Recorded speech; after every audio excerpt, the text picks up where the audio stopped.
knew that I tightened it around my neck, you know, and I could not see anything, and they drove me away to Entebbe. You may ask yourself how I knew that I was in Entebbe, definitely, but I can tell you that I have a decent sense of geography, so I knew where they were taking me. So when they were doing all that, did they have, like, because you said they searched your house, did they show you any search warranty? Did they tell you why they were taking you away or not? I asked them, what do you want? Where is the arrest warrant? They didn't have any. They didn't have any search warrant.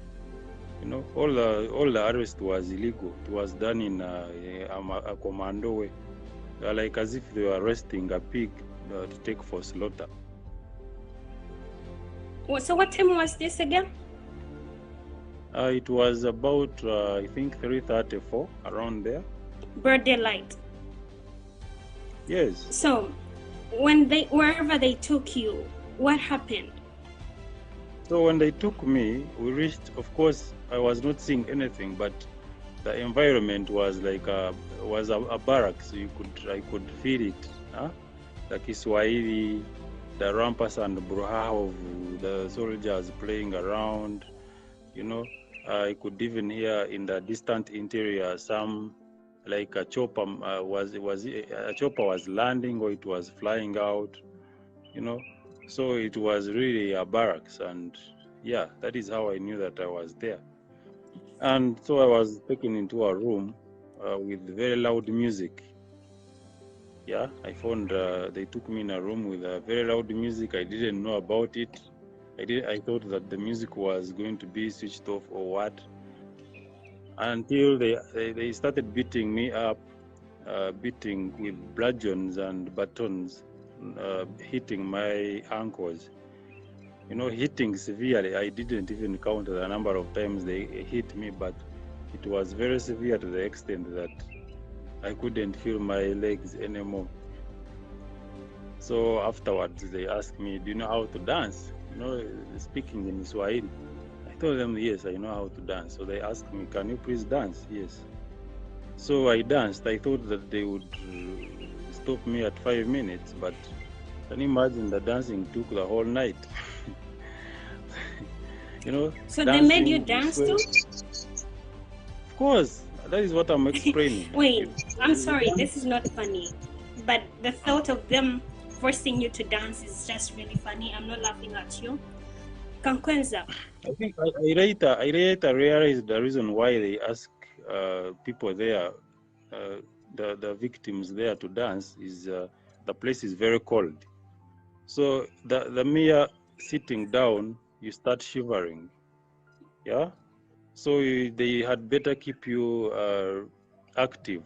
So the entire time I was there, you know, dancing is for if the day has 24 hours, dancing is 23 hours. So you dance, you sweat, you stop sweating, the whole body becomes like a piece of wood, you know. So it is very terrible, my dear. So I thought that they were telling me to dance for 5 minutes, but when I danced for 3 hours, I told the Apande that I am tired. So he was like, "Yeah, you're tired?" I was like, "Yes." Okay, he was like, "Oh, go push-up position." So I did push-ups. I thought that he wanted me to do like 20 or 30. Can you imagine? I did 50 and I collapsed. And he came and beat me up. I was like, "If you have decided to do push-up, please do push-up until until I tell you to stop." And I told him, "No." So how many push-ups did you have to do every day? No, if you are tired of dancing, you go and do push-up. You can push up the entire day. They don't care. Yes, so that was my first day there. That was the torture. And my legs, actually that night, even though I was dancing, my legs were all swollen as if I had like elephantiasis. We were so swollen, so they could bring spray and start spraying them, injecting them. And the following day is when they took me for interrogation. Yeah. So at what, well, they were forcing you to dance. At what point did they start torturing you? What kind of Of course, torture began when I was arrested. That is when the torture began, unless you have a different understanding of the word torture. because I don't Torture think began. dancing is torture. Like, that's fun. You dance for fun. But like, Are you serious? no, like, Are you I'm just serious? saying in normal life, people dance just You to. cannot dance. You cannot dance for more than 1 hour when you're just there dancing. Right, that's true. Yes, but for us who dance for even, all the time you're dancing throughout the night, sleeping is only, they tell you, please, okay, sleep for 30 minutes. Of course, you have pain, you cannot sleep. Yeah. Do you mind please describing the room where you were, how it looked like? Did you like just get to see any signs that other people are being tortured from there?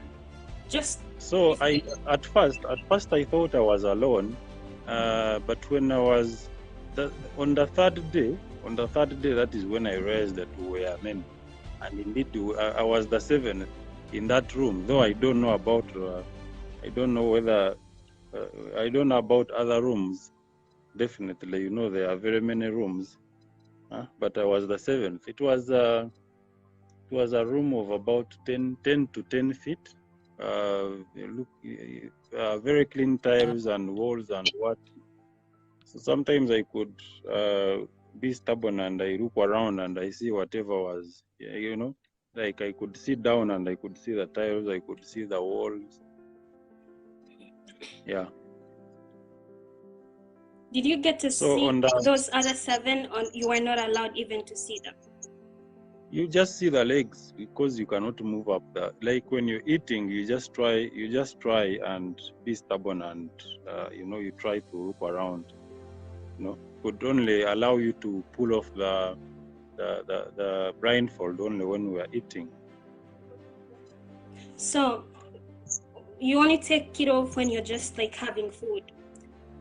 But at some point, did you get to see the people who served you the food? Can you identify them? You cannot see anyone. You only see the boots. You only see the legs. So you cannot see anyone. So on the second day, they would be interrogating me while, of course, again beating me up. Beating using buttons. They were using buttons. They were using, I think, hippopotamus whips, wires. You saw how my body looks like. That's gross, yeah. So they would get pliers. They start plucking flesh from my thighs, all asking me about my citizenship, that I'm Rwandan. I was like, come on, I was born in Uganda. I've been in Uganda for the entire life. I can take you to Rukunja and I show you my where my father was buried, my great-grandfather, my grandfather, So they thought that I was here doing espionage for President Kagame. So the whole interrogation was asking about my funders, who is funding the publication of my books. They're asking me about the USA embassy officials, British Council officials, European Union officials. Of course, definitely, I would tell them that I don't know the people you are asking about. So they are forcing me to log into my Amazon account that I pull down the book. Amazon account that I should pull down the book. The other one I wrote describing my torture in CMY. Yeah, the beatings were very severe. And did you do that? Actually, I don't know my password for the Amazon, because you cannot do that when in Uganda. So someone else helped me in the USA. So I told them that I have no idea who posted that book on Amazon. And I was severely beaten for that, for not knowing who put it there. So the beating was very severe to the extent that I could feel like in my own pool of blood. Sometimes I even lost it. I collapsed and I thought that I was dead until I woke up like 6 hours later when the doctor was cleaning my wounds, working on my, injecting me. They would inject me 6 injections every 6 hours, 17 tablets and capsules every 6 hours. So you can imagine the amount of poison I have in my blood. Such overdose, all because of the international. Did these injections somehow like affect your stability? I mean, mentally, of course, you were tortured physically, but like, did you feel unconscious at some point after being given these injections? That is what I said that I did. So I collapsed and I thought I had died. I regained my consciousness like after 6 hours. That is when I found my doctor. The doctor, he did not have anything on my body. I was completely naked. He was working on my wounds, washing them, putting in the very painful medicine. Yeah. What other reasons did they give you when they were torturing you besides the Amazon book, you denouncing your Ugandan citizenship or having ties with Rwanda? What are some of other reasons they gave you when they were beating you up? My articles in the newspapers. They would Google my name and all the information that comes beneath it, and they would read, and they would even ask me about the authors of such articles. Even my own articles, they would ask me like where I get such information. They would make me to swear that I would never write again. So they even told me to buy these small phones, Mapesa phones, that I should give up on smartphones and computers, so that I don't write again. Such things. The idea of taking me up for UPDF training, then they deploy me in UPDF legal department. They offered you that? Yes, Muhoozi offered me that. Muhoozi himself talked to you and said, I'm offering you this if you stop writing about the government. Yes. But General Muhoozi says he doesn't even knows you. He only got to know you when they started writing about you in the news. How do you respond to that? But can he say that he met me there? Can he really say that? He's an idiot. Maybe he was drunk, or he made that tweet when he was drunk. But I have seen him 3 times when I was arrested like this. After I met him after 1 week. Then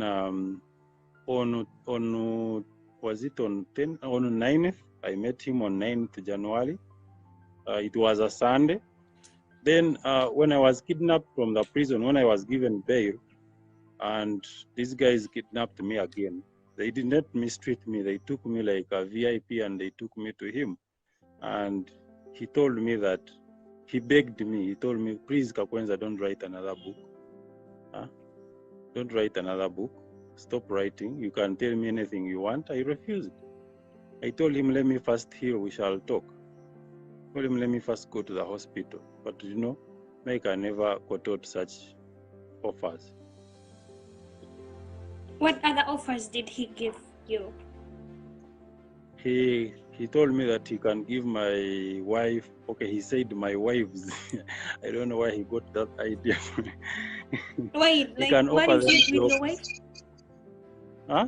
What did he say about your wife? Your wife or his wife?